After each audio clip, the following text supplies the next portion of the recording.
Il y a 3 ans, pour créer des cryptos, il fallait des compétences, du code, de l'expérience. N'importe qui peut lancer une crypto en moins de 5 minutes à coût très réduit, sans avoir à coder une seule ligne. Et vous me direz, mais comment ils apprennent? Eh bien, sur YouTube, et avec de l'IA également. Le résultat? Des milliers de nouveaux rugs chaque jour. Des mecs qui créent des tokens, qui les font monter eux-mêmes et qui disparaissent avec l'argent. Mon business à moi? Les sniper avant qu'ils rug. Mais aujourd'hui, je vais vous montrer comment eux, ils apprennent. J'ai passé quelques heures et j'ai trouvé énormément de tutoriels pour apprendre à créer des tokens et surtout apprendre à les rug et à faire de l'argent avec ça. Il y en a à l'infini, ça ne s'arrête plus. Et pour comprendre comment ça fonctionne et combien ça peut rapporter, je vous ai écrit un guide et on va essayer de lancer un token ensemble, mentalement évidemment. Et la vérité, c'est que vous allez vous rendre compte que créer un rug, c'est facile, mais le rendre rentable, c'est une autre histoire. La première étape, et c'est celle sur laquelle les youtubeurs en général s'arrêtent, c'est juste créer le token. Rien de plus simple que ça, tu vas sur pump.fun, tu mets un nom, une image générée par une IA, une backstory inventé, 5 minutes gratuit et tu as ton token de prêt. Mais si tu t'arrêtes ici, c'est comme si tu crées une entreprise mais que tu lui donnais pas de visibilité. Personne va vouloir acheter ton token si tu ne fais pas de marketing autour, s'il ne tourne pas autour d'une narrative. Ça va un petit peu plus loin. Et c'est pour ça que ce que je vais rajouter, ce qui est ultra important, c'est l'étape numéro 2 dans la création d'un rug, c'est auto-pump son token. Parce que là, ça se complique parce que pour qu'un token ait l'air crédible, il faut du volume. Tu dois l'acheter toi-même avec plusieurs wallets. C'est l'étape rendre sexy son token et surtout attirer des investisseurs. Pour monter par exemple un token à 30K de market cap, le minimum en gros pour attirer l'attention, il va te falloir au minimum 20 000 $ de capital. Alors ce capital n'est pas bloqué, tu peux le revendre, mais ce qu'il faut prendre en compte, c'est que chaque transaction te coûte de l'argent. Ça c'est pareil, les youtubeurs ne diront pas. Et il n'y a pas qu'un seul frais à payer quand vous lancez une crypto. Partez déjà du principe que pour rendre un token crédible, il faut au minimum 100 transactions. 50 achats, 50 ventes, plus ou moins. Mais chaque transaction a un coût. Le premier et celui qui pique le plus en général, c'est les frais PumpFun. Alors la plateforme PumpFun, il n'y a pas le choix de passer dessus. C'est la plateforme où il y a le plus de volume sur Solana, donc c'est là où l'attention est. Vous n'avez pas le choix que de créer vos tokens sur PumpFun et non pas ailleurs, si vous voulez en tout cas faire un petit peu d'argent. Mais PumpFun, ils prennent 1% de frais sur chaque transaction d'achat et de vente. Donc imaginons que vous prenez un de vos wallets et que vous achetiez pour 400 $, ça fait 4 $ de frais pour PumpFun. Et là, on parle que de l'achat. Sur la vente, vous rajouterez encore 4 $. En deuxième frais, nous avons les frais du bot de rug lui-même. Parce que vous vous doutez bien que de lancer un rug et le faire pump avec des cinquantaines de wallets, ça demande une organisation monstre. Et tout ça, ça peut être rendu bien plus simple si vous passez par des logiciels externes qui organisent tout ça pour vous. Ce qu'on appelle des bots de rug. Et en général, ces frais de bot de rug là, j'ai fait des recherches pour vous, ça coûte 1% encore une fois sur chaque transaction émise. Donc encore une fois, sur une base d'achat de 400 $, eh bien vous allez payer 4 $. En troisième frais, nous avons les frais Solana, mais bon, c'est quelques centimes par TX, donc on va partir du principe que c'est négligeable. Grosso modo, par transaction, nous allons payer 2%, soit 8 $ sur un achat de 400 $. Maintenant, souvenez-vous ce que je vous ai dit au début, pour rendre un token sexy et attirer le maximum de personnes, il faut faire au minimum 100 transactions. On va partir du principe qu'on met 400 $ pour chaque transaction en moyenne, c'est ce qui permettra à un rugger de faire péter le token rapidement et donc du coup d'attirer des personnes. Donc si je fais 100 transactions fois 2% fois 400 $, en somme, je vais payer 800 $ de frais au total sur une seule crypto que je vais lancer et faire pumper moi-même. Ça fait 800 $ de perdu en frais pour un seul token. Alors oui, le capital que j'ai mis de base, donc 400 $ fois 100, ce qui fait à peu près 40K, il est récupérable. Mais par contre, les frais que j'ai payés sur ces 40K mis sur la table, eux, ils sont partis pour toujours. Encore une fois, comme on dit, les hommes mentent mais pas les chiffres, donc je vais me rebaser encore une fois sur des chiffres. Sur PumpFun, en moyenne, sur les 365 derniers jours, c'est 39 000 tokens créés par jour. Et sur ces 39 000 là, uniquement 1% qui graduate. Graduate, c'est-à-dire qui passent la barre des 50 000 de market cap et qui là par contre sont exposés au monde entier puisqu'on ne sera plus uniquement que sur PumpFun mais on passera sur Raydium qui est bien plus large. Pour que vous compreniez combien peut coûter une semaine dans la peau d'un rugger, j'ai pris un exemple. Donc nous allons créer 10 tokens en une semaine. J'ai estimé que sur les 10, il y en a 8 qui ne vont pas péter, donc ils vont attirer entre guillemets personne parce que pas dans les narratives, pas assez de volume, peu importe. Donc déjà en termes de frais perdus, c'est 8 fois 800 $, moins 6400 et on aura potentiellement 2 tokens qui ont marché, sachant qu'un rug qui marche, en termes de profit par rug réussi, ça tourne entre 1000, 2000, allez 3000 maximum. Donc le bilan net, il est entre moins 2400 et moins 4400 $. C'est pour ça que je répète dans mes vidéos à chaque fois que le rugger moyen, il perd de l'argent, les frais le mangent. Uniquement les très très bons ruggers avec d'énormes moyens s'en sortent et c'est exactement cela qu'on va chercher à sniper. Ce que je cherche à vous faire comprendre via toutes ces explications, c'est que créer des rug pulls, c'est accessible, mais c'est pas aussi rentable que tous les tutos YouTube le prétendent. Et c'est exactement en comprenant toutes ces explications il y a 2 ans maintenant que j'ai réussi à trouver le moyen de faire de l'argent sur ce genre de rug. Alors non pas en les créant, mais en les snipant. Ça va faire quasiment 1 an maintenant que je suis sur les réseaux et que je vous explique exactement comment je fais pour faire entre 40 et 60K par mois en snipant des ruggers justement. Et quoi de mieux pour vous prouver tout ça qu'un wallet fantôme qui n'est absolument pas falsifiable, sur lequel j'ai 147 800 et que je vous montre depuis le début de mes vidéos YouTube. C'est toujours le même wallet. Ça, c'est à peu près en 3 mois. Grosso modo, je tourne entre 40 à 60K. C'est bien évidemment mon wallet, je peux envoyer tous les USDC. Petite pause d'ailleurs dans cette vidéo pour vous dire que ce guide sera disponible disponible en première ligne de description pour que justement vous puissiez re-regarder la vidéo, recomprendre ce que je peux dire. Donc le lire après la vidéo, ça fait tout son sens. Donc n'hésitez pas à aller voir ce guide, il sera disponible gratuitement en première ligne de description. Maintenant que vous avez compris que créer des tokens et créer des rugs, c'est pas si facile que ça et pas si rentable, je vais vous expliquer pourquoi le sniping c'est pour moi la meilleure solution. Mais avant tout, je dois vous expliquer un principe fondamental qui se trouve également dans le glossaire juste ici, c'est le principe du bloc 0. Le bloc 0, c'est fondamentalement juste acheter avant tout le monde. C'est le moment exact où un token a été créé, le prix est au minimum absolu. Donc si tu y es en premier, la suite n'est que du profit potentiel. Je vous ai mis un petit résumé juste ici. Grossièrement, le bloc 0, c'est le moment où personne n'a encore acheté. Donc si tu es là, mathématiquement, c'est le meilleur prix possible. Mais il peut y avoir un petit problème. C'est que entre la création du token, donc le bloc 0, et le moment où toi tu vas pouvoir voir le token et tu vas cliquer sur buy sur Axiom ou sur padre.gg par exemple, il s'est passé déjà au moins 2-3 secondes. C'est déjà bien trop tard. Il y a des bots qui justement ont snipé au bloc 0, ce que toi tu n'as pas su faire car tu as acheté à la main. Et donc le prix est déjà monté et ces bots là sont déjà en gain. En moyenne, on dit qu'un humain rapide, il arrive à acheter en 2 secondes manuellement. Là où un bot, par exemple le mien, F-Project, je vous en parlerai juste après, on achète en 0,23 millisecondes.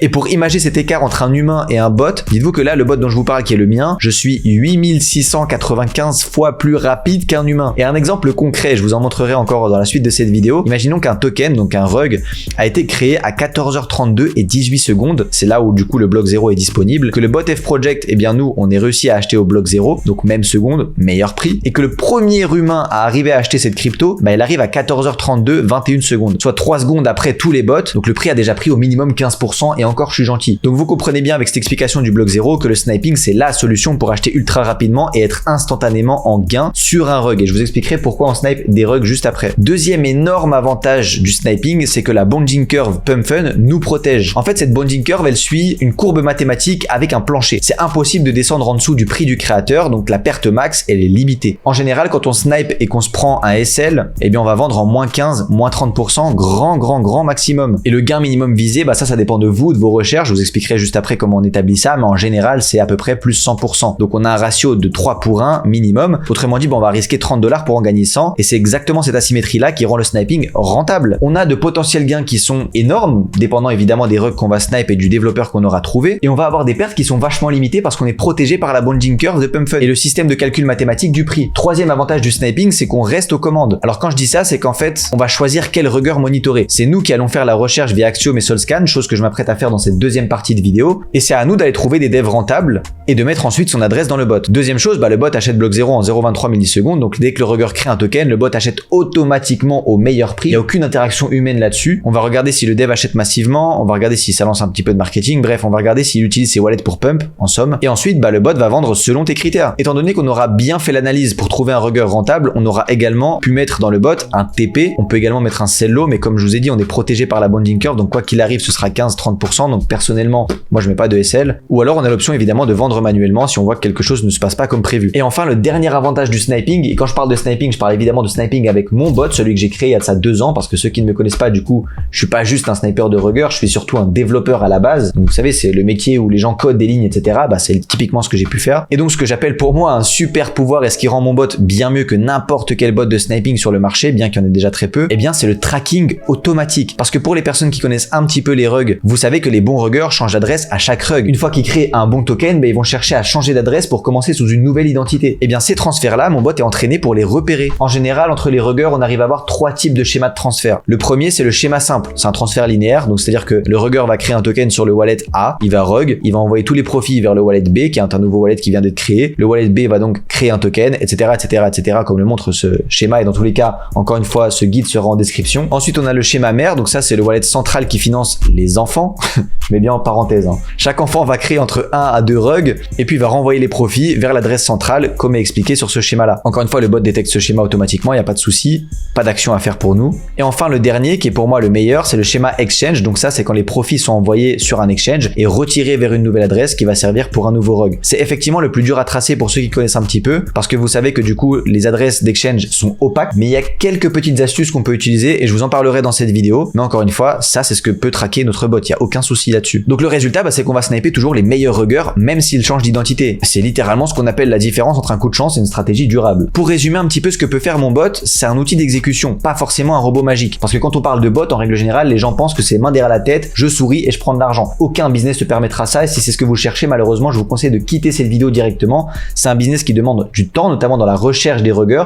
Je vous montrerai encore une fois dans la deuxième partie de cette vidéo. Et le bot est juste là pour faire des choses, oui, automatiques, mais il faut lui donner les bonnes données. Mais il faut lui donner des bons ruggers. Si vous lui donnez des mauvais ruggers, il fera des choses automatiques qui vous feront perdre de l'argent. Et si vous lui donnez des bons ruggers, il fera de l'argent. Pour résumer, mon bot, il fait 4 choses. La première, c'est qu'il va sniper au bloc 0 en 0,23 millisecondes parce qu'on est connecté directement au validateur Solana. Donc, on va voir la création de tokens avant même la validation et on va pouvoir envoyer l'achat au même moment. Ça s'explique par une infrastructure de mon bot. Alors, je vais pas rentrer dans les détails de développement, mais une infrastructure qui est très coûteuse, qui me coûte 8K par mois, notamment avec un serveur bare metal, donc pas de virtualisation, latence minimale. J'ai également un node privé, donc qui me permet de recevoir des informations en moins de 3 millisecondes, contrairement à des RPC publics comme Helios, etc., qui mettent entre 50 et 200 millisecondes à recevoir des infos. Je parle même pas d'agir, je parle de recevoir. Ensuite, on a les shred stream, donc ça, c'est les données brutes des validateurs, donc c'est ça qui me permet en fait d'avoir des informations avant même que la transaction soit validée. Donc, autrement dit, avec mon bot, je suis en capacité de recevoir l'information qu'un rugger va créer un token, mais qu'il ne l'a pas encore fait. C'est ce qui me permet d'être rapide et c'est là où j'ai énormément de gains. Et on a également ce qu'on appelle un nonce en dev, c'est une sélection automatique du validateur le plus rapide. Pour ceux qui ne savent pas, une création de token par exemple sur PumpFun, eh bien elle va passer par un serveur pour être validée, en gros du gros. Et ces serveurs-là, ils changent à chaque fois. Ça peut être des fois un serveur à New York, des fois un serveur au Japon. Et admettons que vous avez vous un serveur à Francfort en Allemagne, eh bien le temps que vous recevez l'information qui vient du Japon jusqu'à votre serveur en Allemagne, il peut se passer quelques millisecondes et ça c'est précieux. Nous on a donc multi-validateurs et multi-serveurs partout dans le monde. Donc en fait peu importe d'où arrive l'information, on l'a extrêmement rapidement. Ensuite ce que va faire mon bot, c'est qu'il va vendre automatiquement. Alors comme je vous expliquais juste avant, il y a une configuration à faire. Le bot lui il exécute, mais foncièrement il n'y a pas non plus besoin d'être devant l'écran 24 heures sur 24 pour voir à quel moment vendre. Vous mettez un sell high, ce qui correspond au profit sur le bot. Si vous voulez mettre un sell low, vous pouvez également, ou alors vous pouvez vendre en manuel également. Troisième chose que mon bot fait, c'est le tracking automatique. Donc ça c'est quand un rugger change d'adresse, le bot le détecte et continue de le suivre, peu importe le schéma de transfert. Et quatrième point, c'est l'interface. Alors je vais pas dire le nom de cette application, mais c'est l'application bleue et tout se contrôle depuis cette application. On a des commandes simples avec des notifs en temps réel. Vous pouvez ajouter, retirer un rugger, configurer un TP, SL, montant, PNL en temps réel, vente manuelle, historique des trades, bref, absolument tout. Mais par contre, c'est important, je préfère clarifier ce que le bot ne fait pas. Il ne va pas choisir les ruggers à votre place, c'est vous qui devez faire la recherche. Il ne garantit évidemment pas de profit, c'est pas magique. Si le rugger pump pas, eh bien tu perds. Alors la perte est limitée grâce à la bonding curve comme je vous ai expliqué, mais vous perdez quand même si vous faites mal vos recherches. Et bien évidemment, pour une question de sécurité, le bot ne stocke pas les clés privées, donc tu gardes le contrôle total. En globalité, ce que je vais vous dire, c'est que le bot c'est un outil. La qualité des résultats que vous allez avoir et l'argent que vous allez pouvoir faire avec le sniping de rugger dépend de la qualité de vos recherches. Et c'est ce que je m'apprête à vous montrer dans cette deuxième partie de vidéo. Vous avez également un glossaire ici pour tous ceux qui du coup iront voir le guide. Donc le glossaire, c'est simplement une explication de différents mots que j'ai pu utiliser. Si vous avez besoin de re-regarder, vous l'avez ici. Et pour tous ceux qui veulent rejoindre F-Project dès maintenant, parce qu'F-Project c'est un bot, oui, c'est ce que je vous l'explique, mais c'est surtout un écosystème. Vous avez également une formation complète. Formation dont je suis plutôt fier parce qu'on a un très très bon ranking. 4.91 sur 222 reviews. Je vous laisse